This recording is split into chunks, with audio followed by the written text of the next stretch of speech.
Comic Boom. Hey guys, Comic Boom here to review Superman issue 14. This is it. This is the big controversial issue. I got a question for you guys. Is the issue you got the one that they had basically called back? That DC called back because they screwed up on the covers? I don't know. At the time I'm doing this, I've just read the digital copy, so I'm not really sure if I have to go. I've got to pick up my copy of the issue itself to see if I got maybe the ones of the one that they printed in error. We'll have to wait and see.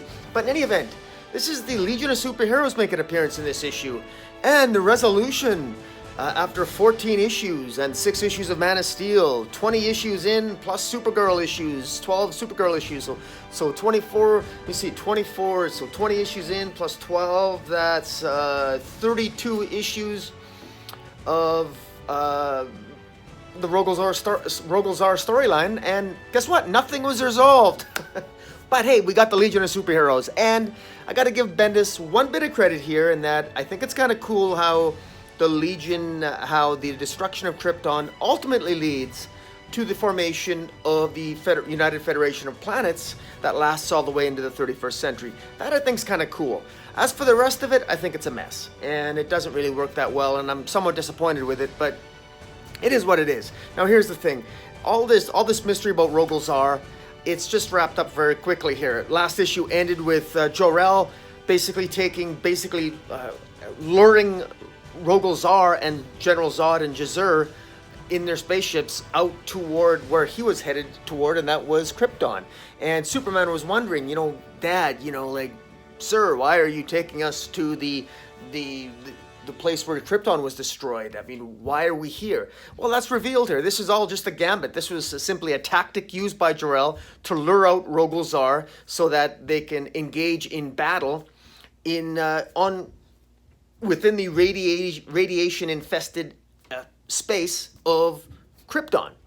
And Jor-el actually tactically correctly assumed that the moment that General Zod, would become aware that they were near Krypton, or where Krypton used to be, that General Zod would attack Rogol Zaar because General Zod was playing possum. General Zod very obviously was simply sort of there to ultimately attack Rogol Zaar, and so he obviously betrays Rogol Zaar. He was just pretending to be on Rogol Zaar's side, and he attacks Rogol Zaar, and the purpose of attacking Rogol Zaar was for no other reason than to simply attack him while they're at Krypton, while they're at the remnants of what's remaining of Krypton. There's a lot of radiation poisoning, and so basically Jor-el, I think, sort of assumed that Zod would sacrifice his life killing Rogol Zaar because the radiation is such that it would basically destroy and kill them in seconds. Now, what's crazy about that is apparently Jor-el knows something new, that Rogol Zaar is Kryptonian. Now, we never knew Rogol Zaar was Kryptonian. We suspected it. There was even hints in previous issues in Supergirl and Superman that Rogol Zaar was, in fact, that he wasn't Kryptonian, that he was from another planet. In fact, I'm quite certain that Gandello in the pages of Supergirl even mentioned that Rogol Zaar was from another planet and that he wasn't from Krypton. So it's a little bit odd that Superman at one point in this issue looks at Rogol Zaar and says, "You are Kryptonian," and he gets that because Rogol Zaar is being contaminated and slowly his blood vessels are turning green on his face from the radiation, the kryptonite radiation poisoning of the atmosphere, or the area of space where they're battling, where Krypton used to be. So there's that. So we have all that. We have all that fighting going on. One other thing here what's really good, the art is really good here. I mean, Ivan Reis on the art does a really good job, although there's a couple of missteps. For one thing, they're talking in super speed mode again, or at least I'm assuming they're talking in super speed mode, but the art does not indicate that they're talking in super speed mode. We have to assume that. And we have to assume that because if they're not talking in super speed mode, they would be dead in seconds. Jor-el says that the fighting, you have to fight, and they're usually, everything's happening at super speed, or they're going to die in seconds. The battle sequence here between Rogol Zaar and General Zod and Superman is very epically drawn by Ivan Reis, and General Zod and Superman do take out Rogol Zaar in a very quick fashion. Of course, they're fighting at super speed, and even Supergirl has a moment for herself because Rogol Zaar is about to grab his axe to attack Superman and Zod, but Supergirl intercepts his taking the axe, and she grabs the axe from Rogol Zaar. So that battle of wills between Supergirl and Rogol Zaar over the axe, the so-called Battle of the Axe that I was hoping would be something epic, ends up to be a couple of panels long. Very disappointing. Again, fantastically drawn by Ivan Reis. The art's fantastic.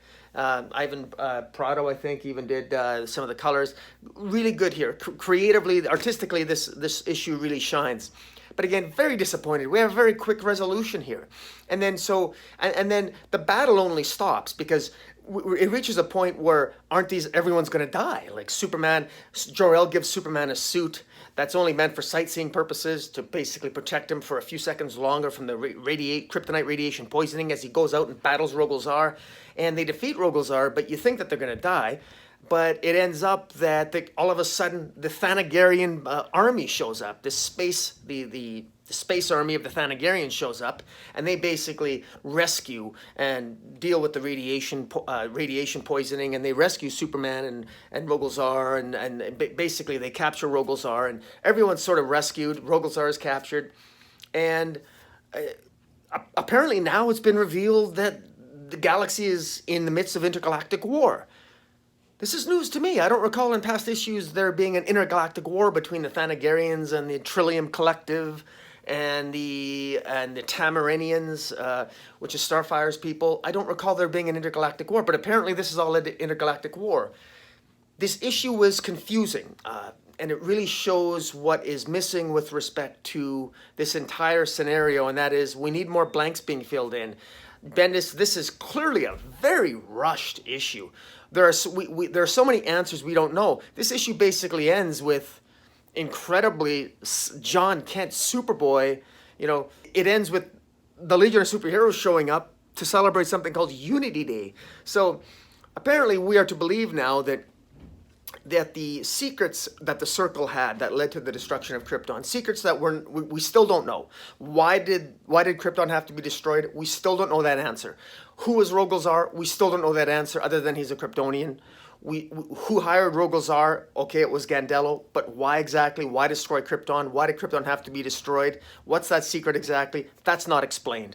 But the resolution of these secrets coming out of the existence of the Circle apparently has led to intergalactic war. So all the people, the races that made up this sort of secret Illuminati, this secret society of this secret meeting of leaders of these various worlds, the struggle of the various planets of Gandello, of Ali Absa, the guardian of the Green Lanterns, and the leader of one of the leaders of Ran, et cetera, them all trying to protect the secret of the existence of this Circle has led to intergalactic war.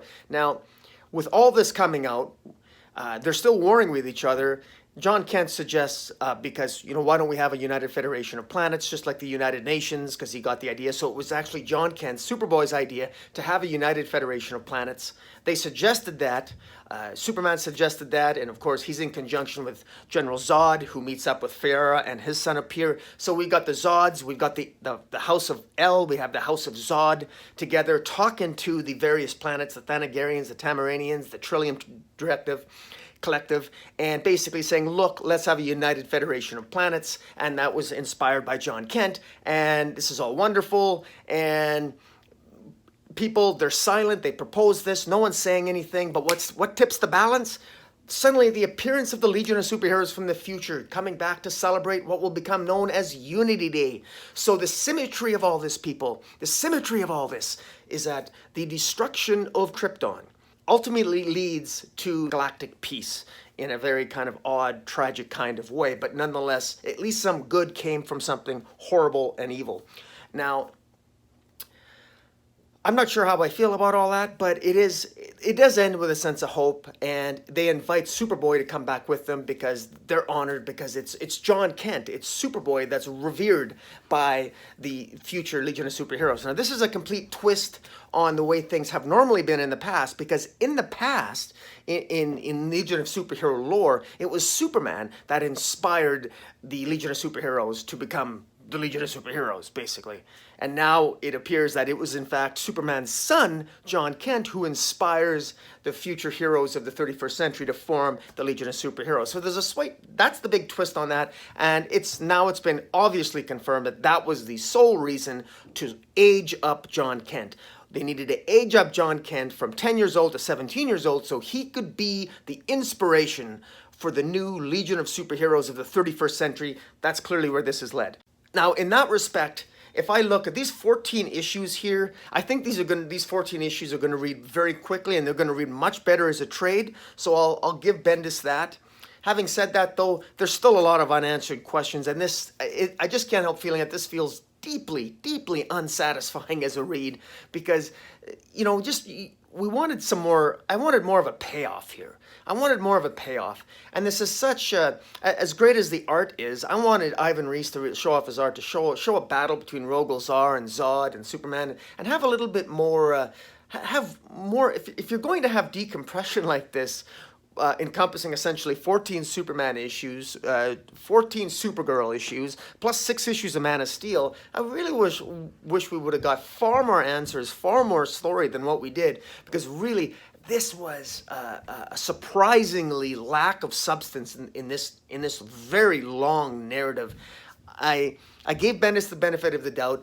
I don't mind the Legion of Superheroes, but I got to tell you, this is a very long time to get here, and I don't know if the payoff is really there. The Legion of Superheroes are cool. I love the Legion of Superheroes. Again, the art's fantastic. I'm looking forward to it. You know, I choose to be optimistic. This is a feeling of hope. This is a feeling, a little bit of rebirth and hopefulness, and I like that aspect of it. But I'm just a little disappointed in the resolution of the Rogol Zaar story arc as it is. But at the end of the day, I'm kind of glad it's over, because very clearly Bendis doesn't know where he wants to go with Rogol Zaar. I think it's very obvious, given the fact that there's some contradictions in the narrative, that Bendis himself really has no clue as to who Rogol Zaar really is. He hasn't even written that part of the story yet. I really, really doubt it. It's clear that there's a lot he doesn't know. One even gets a sense that I've heard rumblings that he may not even have a strong handle on the Legion of Superheroes. I guess we'll have to wait and see. But at least we have the Legion of Superheroes now. At least we got something we can look forward to, frankly, in the form of other writers taking over and exploring the Legion of Superheroes. I'm not a big fan of Bendis writing the Legion. He's really not good at team writing. I was not a fan of his Avengers. I was not a fan of his Guardians of the Galaxy. He struggles to even have a handle on single characters like Superman. Look at the pages of Action Comics. Look at that decompression nightmare is still not over. And that dealing with Event Leviathan. Look at Event Leviathan. Look at how poorly he handled the first 3 issues of Event Leviathan, not having a clue on the characters of the various heroes, not even exploring the detective work, not even exploring it, not actually moving the plot line forward, and he's halfway through it, 3 of a 6-issue Event Leviathan arc. Overall here, I like the ideas itself. I don't mind. I just want other writers to take the ball and to run with it. A quick note here. Chances are at some point we're probably going to see Naomi being a member of the Legion of Superheroes, or at least make a couple of guest appearances. She appears at the end of Action Comics this week. And again, I think that's just to sort of showcase her character, which is all well and good. She's a fantastic new character, but again, we don't know a lot about Naomi. Naomi's 6-issue series was beautifully drawn. Again, Bendis is gifted with artists, but his narrative, so much about Naomi that we just don't know. It's going to have to be left, I suspect, up to other writers to really explore her character in a meaningful and substantive way to really sort of hook the reader, because I don't think that hook is there yet, to be honest with you. It should be much more. It should be stronger than it is right now. But again, I'm still on board. I know I'm like this, guys. I'm like a cardiogram. I'm like it's like I vent every now and then. But the bottom line here is I'm glad where we're at. We're finally past this Rogol Zaar storyline. I don't even care about Rogol Zaar, frankly. I would have liked more answers, but frankly, I just want to move on. I just want to move on past this, because it's clear that Bendis, what Bendis's priorities are, where his priorities lie, and very clearly where the editors lie. He just doesn't seem to care about the story or the plot lines that he develops. He doesn't care about resolving them in a satisfying way, and that's unfortunate. He's a lot like Tom King that way. I don't know what it is. It's sort of like Bendis, there's sort of it's almost like there's a Bendis virus going through DC right now, where they're avoiding the interesting plot lines and focusing on the plot lines that nobody cares about, or they think they're writing what people care about, but they're not. It's kind of a little bit disturbing. But fortunately, Snyder with Justice League is still hitting it out of the park, and I'll be reviewing the latest issue of Justice League number 30, which is fantastic. I'm really enjoying that. But guys, tell me what you think of Superman issue 14. I said quite a bit there. Hit the subscribe button. Leave your comment below. Follow me on Twitter at Metropolis40. And until next time, Comic Boom out.